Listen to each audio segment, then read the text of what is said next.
common misconception that you may have heard before when it comes to skincare? Yeah, so like I one of the big things that I hear people say all the time when they come to me is, "Oh, the fragrance is breaking me out." Okay. Oh, the fragrance, things with fragrances are I breaking think me out. so. And I'm just like, most like commercial skincare products have detergent in them. And Oh, okay. so detergent is cool for clothing and for fabrics, but it's Right. not okay to be directly put onto your skin. And so sometimes, like when you cannot read the ingredients on the back of a soap or a cleanser, you might want to flip it over and compare it to your actual laundry detergent Okay. because it could be the same ingredients that are irritating your laundry detergent. So they're irritating your skin from the laundry detergent. And then that's a common misconception I hear. The other thing is like you do need to see a dermatologist Right. if you have. So I had to snatch you to bring you over here because I know that you have a whole line of like, I don't even want to call it cosmetics, but just a whole beauty line that a lot of people don't know about. And I wanted to ask you a few questions, just like I asked you back there. And I want you to tell me a little bit about the things that you offer. So what can you tell me about the products that you have? Yeah, so sorry. My name is Bree before we start. Go ahead, go I ahead. have a business called Slay Naturals and we offer moisture focused skincare products. They're all natural, they're all handmade at the moment. Some of them are manufactured but also handmade by people across these. I try to use all natural products when creating skincare products. I also teach people how to make their own products. So I have this thing called From Kitchen to Skin. Okay. And so it is where we are teaching people how we call them sip and slays as like the actual events, but it's part of my From Kitchen to Skin series. Okay. Where we're teaching people how to use the things that they have in their kitchen already to make their own skincare products. So we are sitting on a lot of luxury in our kitchens, right? When you think about like the olive oils we have, the coconut oils we have, sometimes flour can also come in play when you're looking for your skincare. We can Flour. talk, yeah. Well, now you got to explain that. You got to Yeah, explain that for the people. like you Flour. can use flour to create certain paste and certain masks for your face to kind of like Okay. it dries, right? And it's, you get that drying effect. So you start out as a putty and Oh, it so can you a dry off your chemist. face. You know I how to am not a mix. chemist, All right, so my bad. we're not gonna put me as a chemist. I don't like chemistry, but I do like science, Okay. and so I like the idea that you can just use things for different. Everything has multiple For uses, sure. right? So like I always think about like, okay, how can we use this again? I don't like to purchase Yeah. things or do anything. I'm like, this only got one use, Yeah, right? No, it yeah. has to have multiple use. Like everything in my house has multiple uses, Okay. and so yeah, I think about those things when I'm thinking about skincare. Okay, cool. So now when it comes to skincare, because I know one of the things that I asked you was more so for people that have like oily skin and for the people that are watching or maybe watching and may want to inquire about how to get rid of oily skin. Now, one thing, I went to a dermatologist, an unofficial dermatologist. An And unofficial dermatologist is crazy. right. What I does have to that say mean? that. I have to say that. And they told me they was like, "Hey, it's not that you have oily skin, it's that you don't oil your skin, so therefore it appears as though you have oily skin." Now, is that true?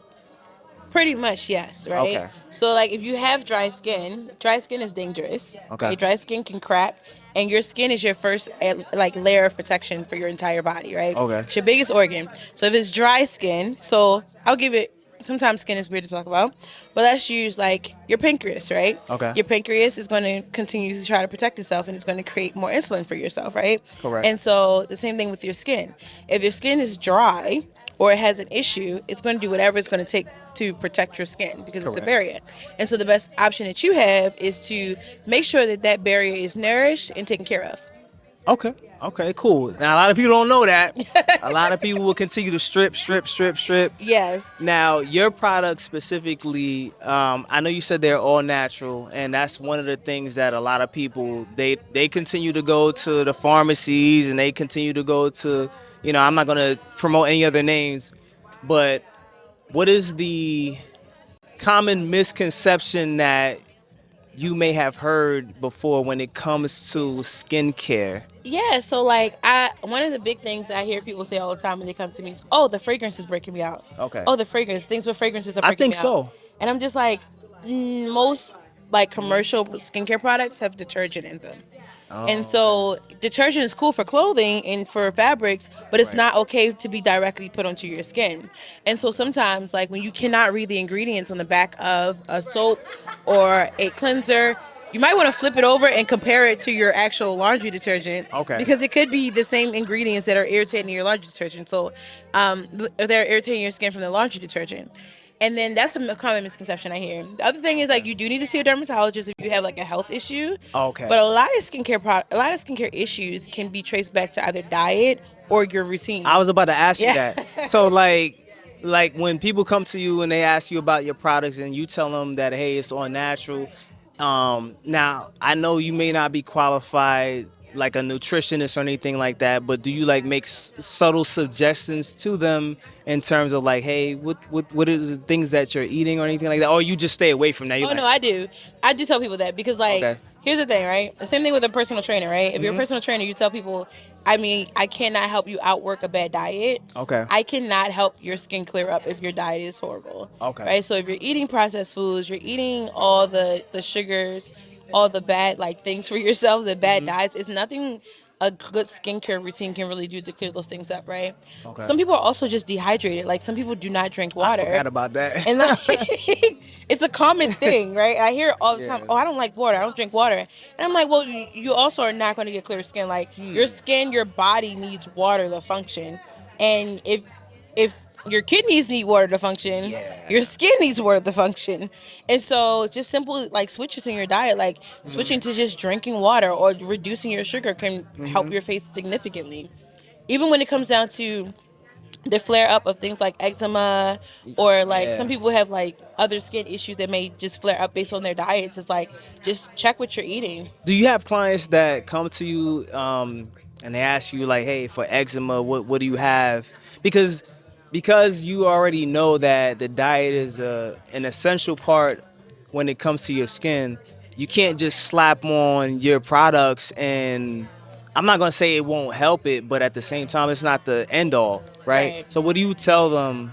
You know, if they say, "Hey, I got eczema breakouts and stuff like that," like what do you say to them? So I do recommend them use shea butter initially, like the Shea shea butter. butter and my Okay. sugar scrub as well, especially the peppermint. So the peppermint really Pepper. does work with increasing circulation in certain areas. Okay. But then also like the shea butter is something that's been used for thousands of years to heal people. So like Yeah. I go back to like African traditions, right? Like Okay. okay, what have people been using for thousands of years? Because obviously something worked.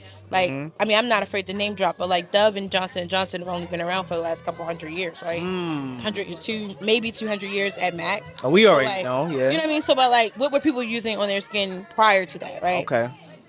People used the things that were in their kitchen, right? People used things Right. that were already readily available to them. Okay. And so I always go back to like, hey, you know, we stray so far away from nature and we're afraid to use natural products, right? But like this is what's been available for the entire human lineage. So For real. why are we afraid to now use shea butter over using processed lotion where you can't understand Yeah. the ingredients that are in it, right? Okay. Same thing happens a lot of times when people try to use like the black soap. The black It's soap. like, Yeah. yeah, the black soap, they're like, oh, well, I only use Dove. I'm like, yeah, but can you understand what's in the Dove beauty bar? Dove is not a soap, right? Dove is a beauty bar. It's meant for your Right. face. It's not necessarily meant to cleanse, and it doesn't do anything for antibacterial or anything like that to remove any of those type of issues in your skin. So, Now I got a question with the black soap, right? mhm. Because I know you're very well versed in different types of soaps. Like black soap, I know from experience, at least experience on my skin, is designed to dry out. Some black soap is. Oh, okay, so that's what I was Yeah. gonna ask you. So the soaps that dry out your skin that are black soap, would you say they're organic or they're maybe like processed to the point where they have other ingredients? So it comes down to the chemistry of how black soap is made. All right. But sometimes it is just simply that like it might be a detergent instead of instead of it Okay. naturally saponifying. So that word, y'all know the word I'm trying to No, no, no, think no, about. no, I got you. I got you. All right, cool. So it's like, yo, you gotta check your black, check the source. You gotta check the source. Check the source, check who makes it, All right. check what region it came from, all those different options. But, but, cause he came over here I mean, he like comes he, over, he does this all the like, time. Come on, Iron Man. Is it time or? All right, Cyborg. All right. So, anyways, can you tell us where we can find your products and we can reach you for the questions so Cyborg can get Yes. out of here? You can reach me at Slay Naturals. I am every place at Slay Naturals. Okay. I worked very hard for that branding, so take advantage of Slay Naturals. I'm on SlayNaturals.com, Slay Naturals on Instagram, Slay Naturals on Facebook, Slay Naturals on TikTok, Slay Naturals on Amazon. Everywhere you go, I'm Slay Naturals. All right, ladies and gentlemen. So you heard it straight here. She's Slay Naturals on everything social media. I'm M Soto, MLL Podcast, and I hope we brought you some pretty good information here. And Digital Impact Studios is the place to be, especially if you want to start your podcast and you want to do cool things like we do. Lee, you need to get out the way. We out.